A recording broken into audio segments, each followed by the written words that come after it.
O Teleconsulta já está no ar e hoje para falar de um assunto que afeta muita gente. Aliás, todo mundo, eu acredito que já passou por isso ou vai passar. Expectativas no amor e dificuldades nos relacionamentos. Todos nós temos relacionamentos, afetos, temos as nossas expectativas e as frustrações também.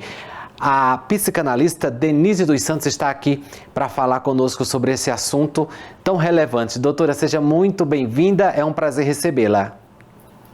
Obrigada pelo convite, obrigada pela oportunidade de falar por um tema que é tão comum, mas ao mesmo tempo tão complexo para a maioria das pessoas. Vamos dividir. Daria 2 programas, Denise. Quando nós falamos de amor, tem o amor de pai, tem o amor de irmão, tem o amor do casal, tem amor também no trabalho e quando tem amor, também existem expectativas. E nem sempre essas expectativas elas são correspondidas ou as coisas saem da forma que a gente quer. Não necessariamente eu penso que seja um erro da outra pessoa, mas às vezes a pessoa é diferente.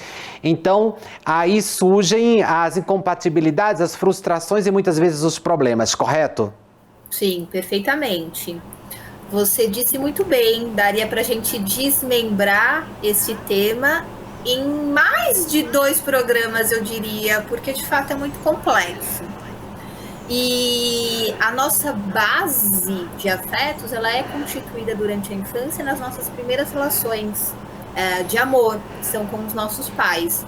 Então, a infância é o terreno que a gente vai caminhar nas relações subsequentes, então por toda a vida.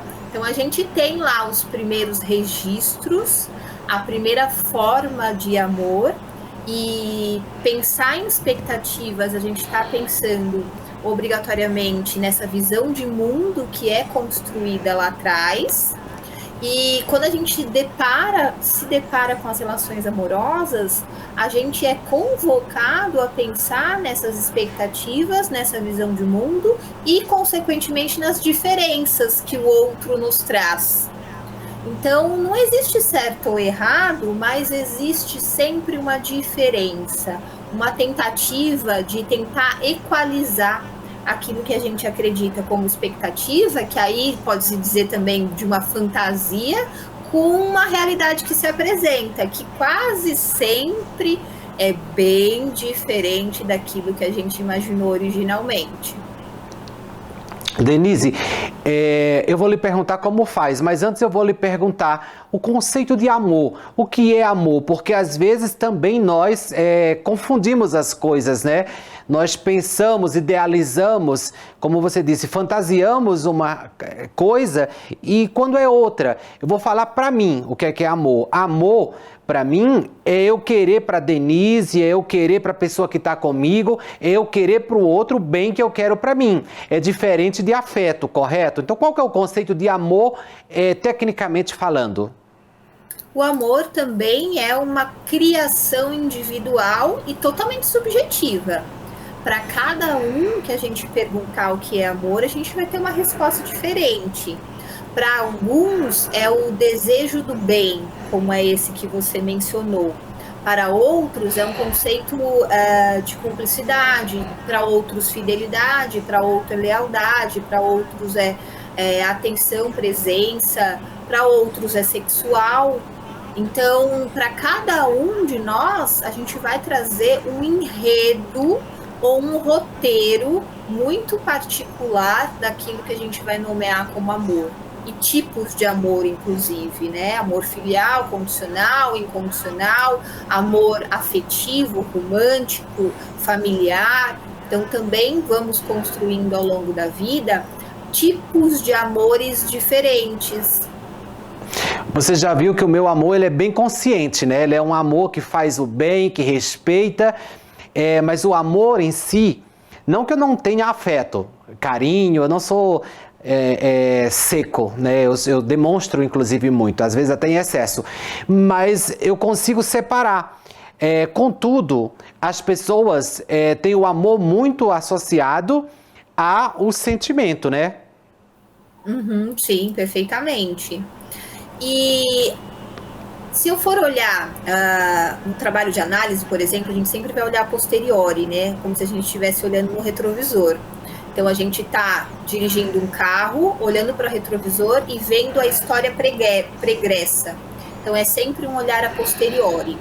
Então, eu olhando a posteriori para essa minha vida de amores, eu posso dizer também que os amores vão mudando de intensidade também, porque diz também sobre a nossa maturidade de vida, inclusive. Por exemplo, o adolescente, ele lida com os afetos e com a sua relação com o outro de forma muito mais intensa, porque ele consegue viver mais ali o presente, tem que ser no aqui agora.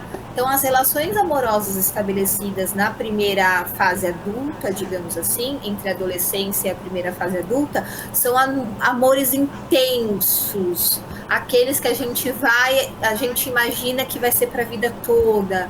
As brigas são homéricas, a gente sofre de amor. Então, ao longo da nossa estrada e da nossa prática amorosa, que a gente vai aprendendo com a inter-relação com o outro, isso também vai mudando, vai tornando-se um pouco mais maduro, um pouco mais consciente, o tempo das relações também muda, o que você espera da troca com o outro também vai mudando. A paciência que você tem com a diferença que o outro traz também tende a mudar. Então, quanto mais você se conhece em termos de amadurecimento, olhar para esse outro e para suas diferenças fica também relativamente mais fácil. Denise, agora também tem uma variação, né? Da cobrança dos pais, dos irmãos, dos amigos, do namorado, da namorada, também oscila, né? A mesma pessoa, ela pode manifestar um amor diferenciado dependendo da relação? Sim, pode, porque cada um vai demandar daquela relação um tipo de troca. Então, para os pais, eles demandam um tipo de interação, a namorada ou o namorado, ou o esposo ou a esposa demanda outro tipo de relação. Por mais que as coisas vão se repetindo em alguma medida, mesmo assim o que o outro espera de nós é diferente. Então, para cada um, a gente ocupa um papel ou um lugar. E esse lugar meio de subserviência que a gente tem com os pais, de respeito, autoridade, isso também tende a mudar conforme a gente vai aprendendo sobre si, olhando para essa maturidade e pensando que, de repente, para as relações amorosas, eu não tenho mais tem que. Porque quando a gente aprende que as relações são mais de escolha e menos de obrigação, a gente tende a responder à demanda do outro de outra forma também. Então, por isso que vai mudando também e a gente vai aprendendo a interagir com esse outro de outra forma. E assim, falando do amor, né, real, porque também o amor é muito confundido, o amor real, verdadeiro, ele supera, né? O amor, ele compreende, o amor, ele não muda, ele sofre, mas ele se adequa. Tem isso também, né? Saber diferenciar o amor de outros sentimentos, né? De outras situações que fazem mal, né? O amor, acredito que faz bem. Agora, existe aí outros sentimentos, né, confundidos com o amor, que são perigosos, certo? Sim, quando você me faz essa pergunta, me vem à cabeça duas situações distintas. Primeiro, que automaticamente me vem a palavra dependência e codependência emocional. Isso não necessariamente é amor, é você depositar no outro uma subsistência ou uma capacidade de existência somente a partir do outro. Então, é quase uma relação meio simbiótica. E isso está longe de ser um amor, digamos, saudável, muito entre aspas, lembrando aqui. Mas não é uma relação, digamos, de liberdade, mas é uma relação que o outro precisa existir para você próprio também se fazer existir. Então, questiono, e o trabalho de análise também passa por este lugar de pensar num amor que dá liberdade e dá menos dependência. Então, penso, né, na sua pergunta a partir desse ponto de vista e penso também sobre frustração. Então, quando a gente ama, a partir da paixão, que é o primeiro estágio de enamoramento ou de êxtase para esse primeiro contato amoroso, quando a gente entra nesse percurso, nós somos automaticamente catapultados para um jogo que vai nos colocar cara a cara com a frustração, seja com uma expectativa e com uma realidade que se apresenta totalmente diferente, seja com o jeito diferente de amar que o outro mostra pra gente. Então, o amor, somado com essa capacidade que a gente tem de conversar, de olhar para as frustrações, de dialogar, de entender que também o tempo do outro é diferente do nosso. Então, esse conjunto de fatores, talvez seja isso que você disse, que o amor pode superar tudo. Não é somente um elemento, não é somente o amor, mas um conjunto de fatores, e muito entre eles também a persistência dessas duas pessoas estarem juntas, diferentemente de codependentes, mas juntas, fazendo o negócio dar certo, não desistindo, persistindo, conversando, que é uma coisa que eu vejo que as pessoas de fato não fazem muito, fazem pouco. Aquelas conversas indigestas que o amor nos convoca, que são necessárias, mas que a gente é convocado e às vezes não quer fazer porque é muito difícil. Então, para mim, eu resumiria que o amor é essa condicional, esse pacote de ferramentas psíquicas e persistência, paciência, que duas pessoas se predispõem a fazer para construírem algo juntos, apesar e com as diferenças. Então, aquela coisa de que o senso comum às vezes nos diz. Eu escrevi, teve uma época da minha vida que eu escrevia para um celebrante de casamento, eu escrevia votos de casamento. E aí, para isso, eu recebia um briefing desses noivos, né? E diante dessas expectativas, eu às vezes recebia a seguinte afirmação: que do nosso amor, que desta união sejamos somente um. Hoje, escutando as relações amorosas a partir do prisma da psicanálise da subjetividade, eu entendo que de dois para criar um, alguém deixou de existir. E aí a gente volta para a codependência. Então, eu prefiro acreditar hoje, talvez um pouco mais, talvez realista e menos poética, mas eu prefiro acreditar que o amor é um bom conjunto de elementos e de duas pessoas que se predispõem a ficarem juntas, apesar e com as diferenças. Uma colocação que me fez pensar. Realmente, se torna um, alguém vai ter que ser neutralizado nessa história, né? E o amor, ele não é isso, né? Até o amor bíblico, né? É amar o outro como a si mesmo, ou seja, você tem que dar o mesmo espaço, a mesma importância, a mesma liberdade, o mesmo tudo que você quer. Denise, nós voltamos já, depois de um intervalo super rápido, e você não saia daí, eu espero você.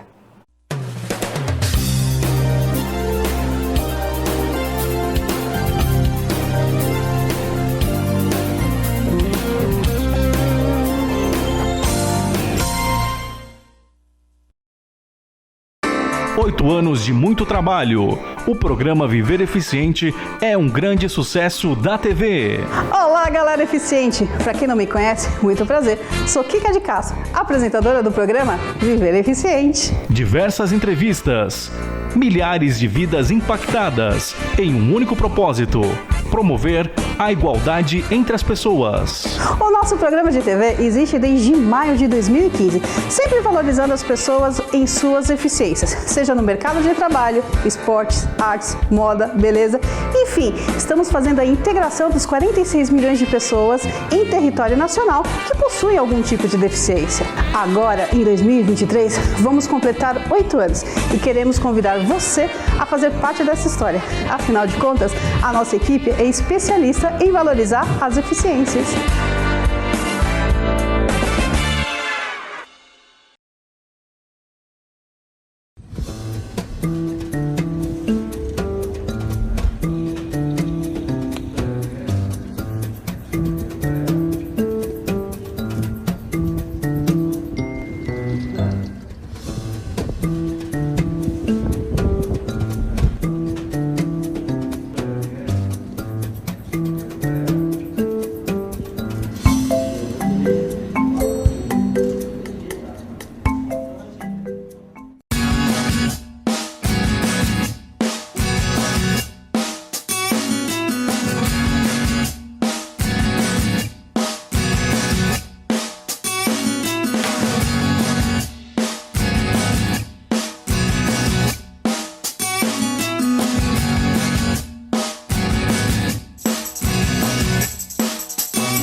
Teleconsulta de volta, hoje falando sobre amor e, por que não, paixão, sentimentos, afetos. Estamos tentando distinguir e organizar isso na nossa cabeça, da perspectiva, né, mais profissional, com uma psicanalista, a doutora Denise dos Santos, hoje aqui com a gente. Doutora, seja muito bem-vinda de volta para a gente concluir nesse bloco esse assunto, né, que não é conclusivo, na minha opinião, mas para a gente abordar alguns tópicos importantes. Por exemplo, qual que é a diferença entre amor e paixão?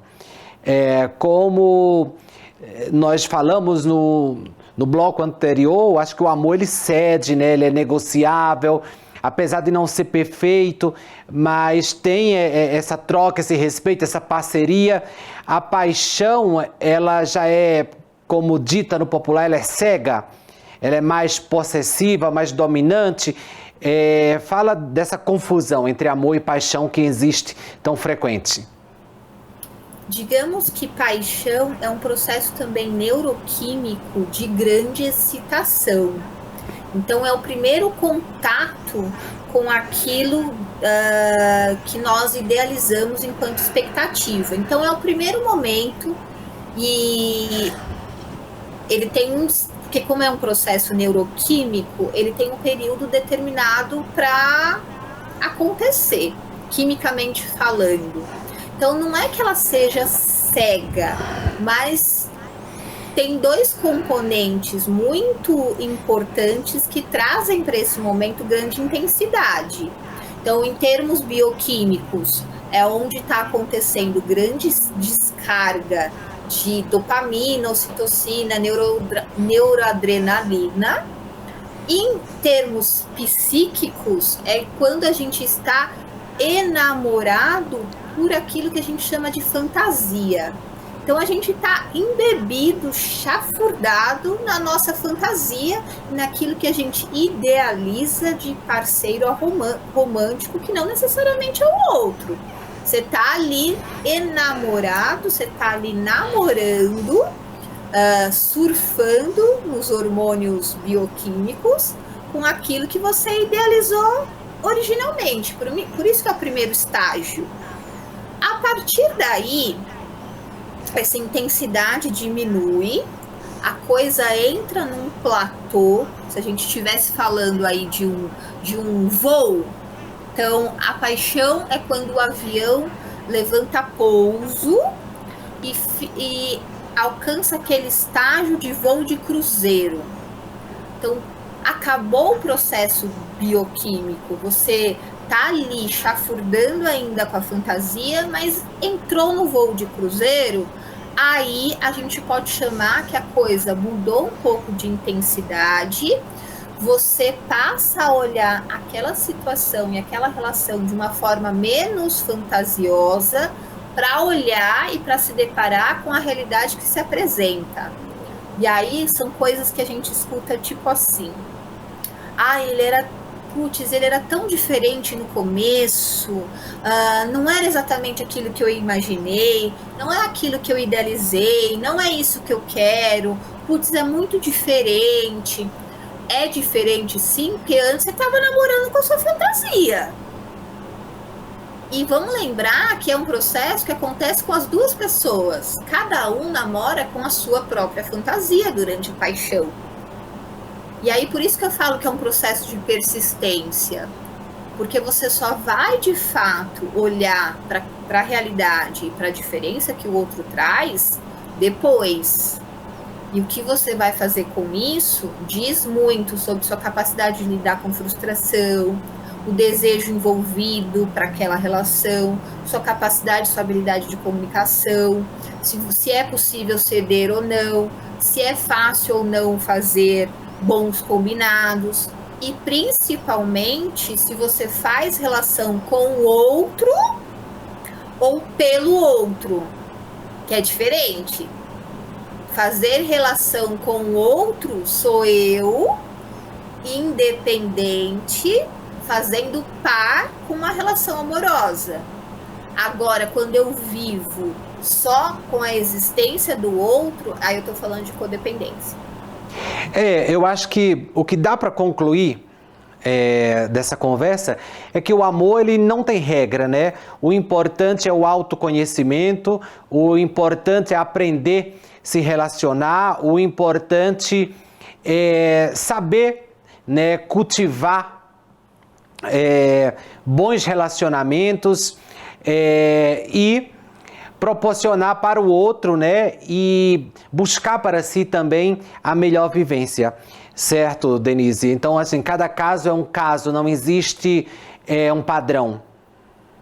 Cada forma de amor é um amor, diz muito sobre subjetividade, sobre expectativa, visão de mundo e o que essas pessoas podem construir com duas visões de mundo bem diferentes, mas que juntas conseguem ou querem comungar de um espaço comum aí denominado como amor. Entendi.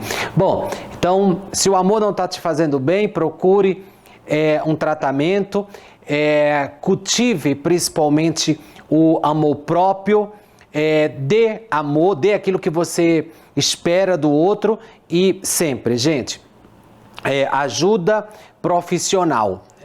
Em casos onde você não está legal, não abra mãos disso. Denise, eu queria te agradecer por ter contribuído conosco hoje, trazendo reflexões, né?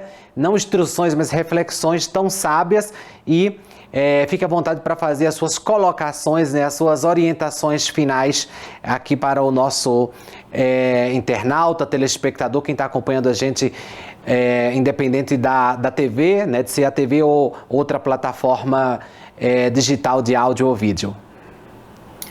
Obrigada mais uma vez pela oportunidade de conversar sobre um tema que, apesar de complexo, é muito do cotidiano de cada um. Eu costumo brincar que todo mundo que já tem mais de 25 anos já comeu um pouco de grama e já teve algum tipo de decepção amorosa. E que, apesar da facilidade que as pessoas têm hoje de conhecer outras pessoas, eu nunca vi ou ainda não ouvi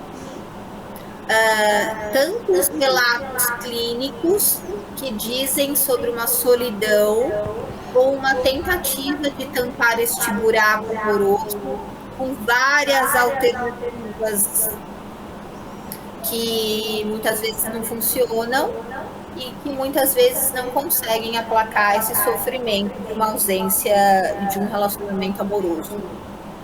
Então, as pessoas têm mais opções, mas continuam solitárias. É isso. Bom, os contatos da doutora estão aqui na tela. Se você ficou com dúvida, chama ela, marca uma avaliação, uma consulta. Os nossos contatos também vão aparecer aqui para você interagir conosco, sugerir novos temas aqui para o programa, e nós com certeza vamos conversar com um especialista, assim como conversamos com a Denise hoje. Obrigado, Denise, obrigado você pela companhia. Semana que vem tem mais.